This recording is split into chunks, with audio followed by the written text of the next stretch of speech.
What's up, racing fanatics, speed freaks, and insane participants? We're here at the Sanitarium on Saturday, December 6th. Got the TV on, watching a little bit from the snowbirds. Always watching some of the action that, unfortunately, we can't be there, but don't worry, it's coming. We'd like to think, anyway. So what are we doing today? A couple weeks before Christmas. Time is rolling on. Got the wreath on the door here at the shop. It is nasty. Raining here at the House of Speed, the insane asylum of speed. Show you a little bit what's going on this week. So we've been working on the TFX block and back to the drawing board, building another aluminum Hemi. Yeah, I know. This is how insane people do things. Like I said, the definition of insanity is to keep doing the same things over and over and over, but expect a different outcome. So that's what my life's all about. But anyway, we got shit back together. No more old Hemi. We're not doing that. We're going a whole different route. I was all disappointed we got rid of the funny car because I had no help. And you know what I thought about? I thought, you know what? F it. We're not only going to build another funny car, but we're going to build two of them.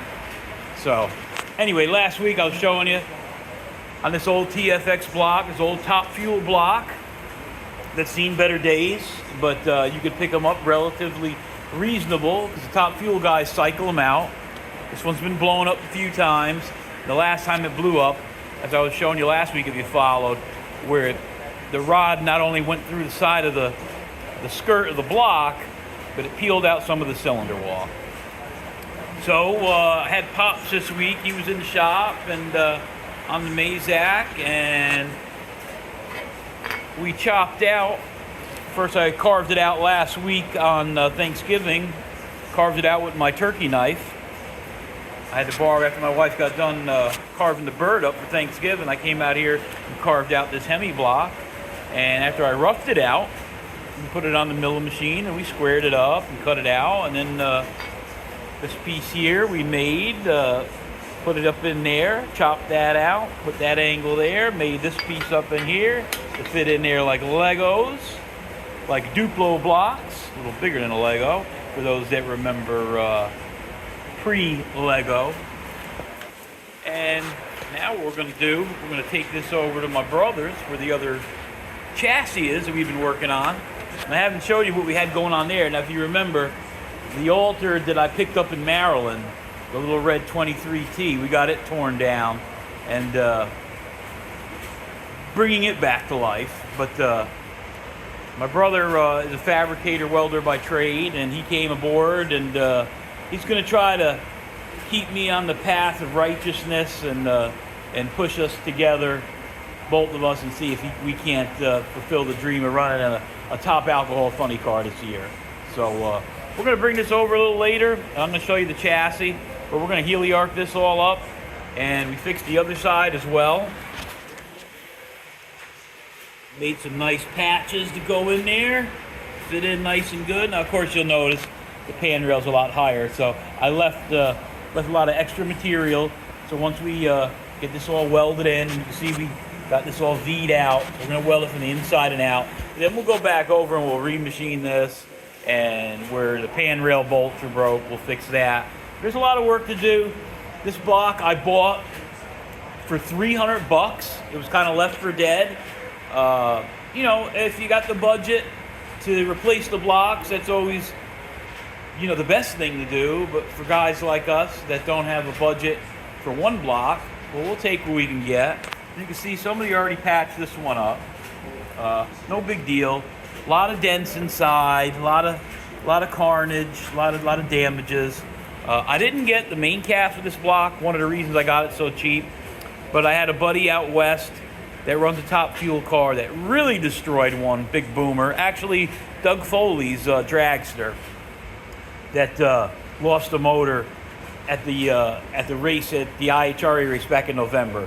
They really windowed their TFX, but he gave me the rear main, number 4, and number 3, the thrust cap, which is cool. So I'll have 3 caps to go by, and if you notice, we already started making a front cap. This is kind of a little preliminary cap. This isn't the cap we're going to use, but we machined this up just to kind of dial in the radiuses. So this TFX block is a little later. The early TFX blocks, you could tell only the 3 centers were cross-bolted mains. The early TFX 92 and 1996 Allen Johnson Hemis didn't have cross-bolted front and rear mains. So this is a little newer. We're thinking this block's probably around 2006, which is cool. So that's why if you notice, it's offset. This is where the cross bolts are coming in. So we're kind of guessing at some of the dimensions. So we made a kind of a prototype block. This needs to be taller here. So once I cut the radius for the main journal, it'll be a little too thin there. But like I said, this was just kind of a mock-up to get us where we wanted to be. So working on that, got the block going. Got a little top secret action I haven't told anyone as far as the situation with the actual car, but we'll get to that. So I'm just, like I said, Saturday, messing around in the shop while I'm messing with race car parts. I got one of the screw machines kicking out some little carburetor needle and seats here. Lots of needles and seats. Thank God we picked up some manufacturing contracts, and this is an order for 50,000 carburetor for Rochester carburetor needle and seats. A lot of people would think, well, automobiles don't even come with carburetors anymore. Well, they still do overseas in third world countries, so there's still a demand for carburetors. So luckily we got some jobs here. The parts are very competitive, very cheap. We only, if I can zoom in on it, you can see it. We make this out of 5 32nd bar stock. And this is a cam operated automatic lathe. It kind of goes hand in hand with race cars. It runs on a camshaft, and the faster you spin that cam, the quicker it'll make a part. Baby Cummins making one of the needle seats every 5 seconds. It makes one. So every 5 seconds it makes me a dime, meaning we get 10 cents a part. So every 5 seconds a dime drops in the bucket here. So I'll keep an eye on it. These are the bars. These are 12-foot bars that we run this out of. And kind of looks like spaghetti on the racks there. But just to show you some little extra we do, and I'm hoping that this is going to help offset the cost of trying to get serious and race next year. So this will be kicking out a few bucks an hour while I'm out here messing in the shop. And I could be running more than one today, but we're going to try to finish this job up so I can ship some of them on Monday. These go up upstate New York is where we ship these parts to. A little behind on some of the customer motor jobs. I got to get my ass in gear on that. Nothing's really changed too much here in the assembly area, unfortunately. Like I said, I need to give up sleeping, and maybe in the time I spend 5 hours sleeping at night, I could get a little more done. So over here, I'm on the lathe this morning. While the screw machine's back there running, I'm getting ready to head over to the chassis fabrication area at my brother's shop. And if you followed along a little bit, my brother's a fabricator, and he also repairs, does marine repair and motorhome repair is what his business is. But he's coming aboard with me to get serious to run this dream of running these funny cars that we've been trying to do our whole life. So right now I'm sitting over here and I'm making some plugs, and what these are going to be, we had to replace the bottom frame rails on the one chassis, the S&W chassis. So instead of replacing the whole bar, and I'll explain when I get over to his shop, we'll replace the bars at the bottom of the motor plate, and this is where the angle changes, where it kicks up at the motor plate from the rear to the motor plate to the front of the car. So replacing the bars, instead of replacing the whole 14-foot piece, cutting it in half, I'm going to make some plugs. We're going to weld. We're going to swedge these in the bars, and then we're going to drill them. So instead of just butt welding 2 bars together, like if you notice, you put 2 bars together, you would just weld that around. If you want to attach these two, that'd be a real weak way of doing something. So I'm going to put a sleeve inside it, and I'm turning these down because the car has 2 different size bars. It's 1.5 and 3/8. So we're going to slide a bar over here. We're going to slide a bar over this. We're going to weld it around, and then we're going to drill the top of the bar so we can plug weld it, which is called the rosette weld. So that's what I'm doing right now. I'm going to get back on this and make these plugs. And again, I haven't mastered the whole time-lapse thing, so it's a little tough for me to work and turn handles at the same time. I'm just going to face this off right quick. My trusty, sharp 20 by 60 engine lathe that every speed freak should have in his garage. Because if I had to pay someone to do everything for me, forget about it. So what I'm doing is 2 bars. Like I said, I'm turning these down to fit inside the bars. One of these is going to be turned down to 1 inch 120 dimensions here. The other side will be turned down to 1 inch 060, 4 inches long. And follow along. I'll do some videos later of how these are going to attach in the bar, inside the chassis rails, inside the frame rails. So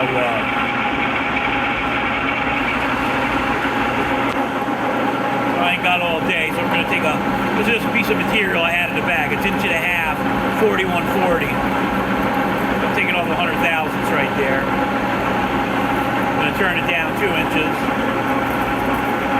We got a little wiry chip there. Let's break the chip.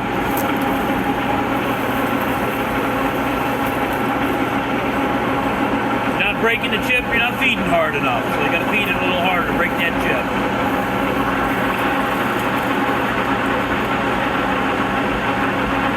We're going to knock these out. And we'll catch back at you and show you what we're doing.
Alright, got the 2 sleeves done. Put the 2 pipes together in the lower frame rails. We're going to run over to my brother's and I'm going to show you how these are going to work. The doorbell just binged, my doorbell cam, so that means a UPS or FedEx has dropped something off. But we're gonna go ahead and bring these bushings over to my brother Chris's house so we can show you what we're doing to the S&W chassis. But while we got a minute, the rain kind of let up out here, we're gonna give you a little sneak peek of what's been going on. I haven't released much of what we've been doing. You know, I know you guys, the ones that do follow, the 3 or 4 people that follow this, know I got rid of the funny car kind of abruptly. Was kind of a little upset about that. You know, so that's what this whole page was for, to show how a low buck do-it-yourselfer was going to do a top alcohol funny car after getting rid of my blown roadsters, but wasn't working out, and I ended up selling the engine, ended up selling the car. But my brother was a little upset with that, so we went. Here's a set of zoomies. We went and found a sister car that was built, and unfortunately the owner passed away, and it was a sister car to our other Dodge Avenger top alcohol funny that we ended up getting a pretty damn good deal on. And you know, doing it as one person's tough. Sometimes you need to bounce ideas off somebody else. So my brother was helping me with the S&W chassis and that one I picked up in Maryland that we were going to talk about turning into a fuel altered. We've already changed plans with that. I'll go over that when we get over there. But he's pulled in with me, and Prince Performance, Prince Brothers Racing is coming out full force in effect, hopefully in 2026. So that's why we're getting going on the TFX motor. We're looking for some Hemi parts right now, but I'll go over that a little bit more. But just wanted to give you guys a little sneak peek. We're back in the game, so you know, we're to sit back a little bit. I mean, honestly, if you rewind time from a year back till right now, that's what we had. We had a funny car sitting in the trailer, and we were starting on a Hemi. Learned some things along the way. I think I can relay that into the new motor.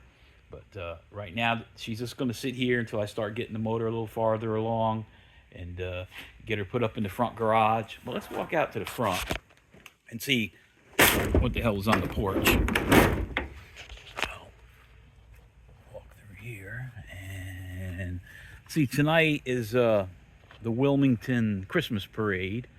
And I'm going to go down there and take the little kiddies next door, my buddy Ed, who's like family. I usually take his kids every year to the Christmas parades. I don't have any kiddies anymore. Anthony is going to be 27 next week, and he's actually going to be in the parade tonight. He got the big old Chrysler all lit up, and you know, we didn't race this much this year. We were a little disappointed. We took it to Mopar to rock, and she fell back into 12s on motor, and we couldn't figure out what was going on. We were messing with the tune, and we didn't even spray it because it was so far off, and found out the converter was bad in it. But we got a brand new Hughes converter in it, and she's back in the 11s, and hopefully maybe we'll do a little low-end grudge racing with this year. But he's going to take it to the little parade tonight and represent RPM all in its Christmas attire here. But I heard the doorbell cam, so I want to see what the hell's up here on the doorbell. I think I might know what it is. And this company here, I wrote a letter to, being we're getting back into some more fabrication work, and my brother, being the welder that he is, we've been using an old Miller dial arc machine, a big blue from the 80s. And I wrote into Prime Weld and told them about our funny car endeavor and how we're bucks down. And they asked me, they said, well, they asked me what I need, and I said I need a good TIG welder, and they hooked us up with a 330 amp TIG welder. And so they're gonna be an associate sponsor on the funny car this year. I'm super excited about that. We're gonna get this loaded up and over to my brother's shop and bust it apart and take this crate apart and see what it's all about. Prime Weld is known to be a copy of a Miller Dynasty. It's an Asian machine, you know, lower end price wise, but They told me they would put it right up against the Dynasty, so they want us to give them some reviews. So like I said, they hooked us up with a machine. I believe the machine's in this wooden crate, and I think the water cooler is in this one. So we're gonna get it over to Chris's because I can't pick this up by myself. He's gonna have to get his ass over here and help me get this in the back of the truck.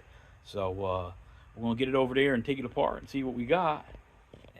I'll show you what we're doing on the chassis over there and see what's happening there and get you guys up to date. So stay tuned for that. Why I'm gonna go back in the shop. I got a couple crankshafts to balance this morning while I wait for my brother to head over. And kiddies are getting ready for Christmas. And it's December in North Carolina. Weather sucks. It's cold enough where it's nasty out, but not cold enough for snow. So this is the dreary, rainy part of the North Carolina year. Is what it is, but help us keep some time in the garage and get some things done. So I'll check in with you guys a little later when I head over to my brother's shop.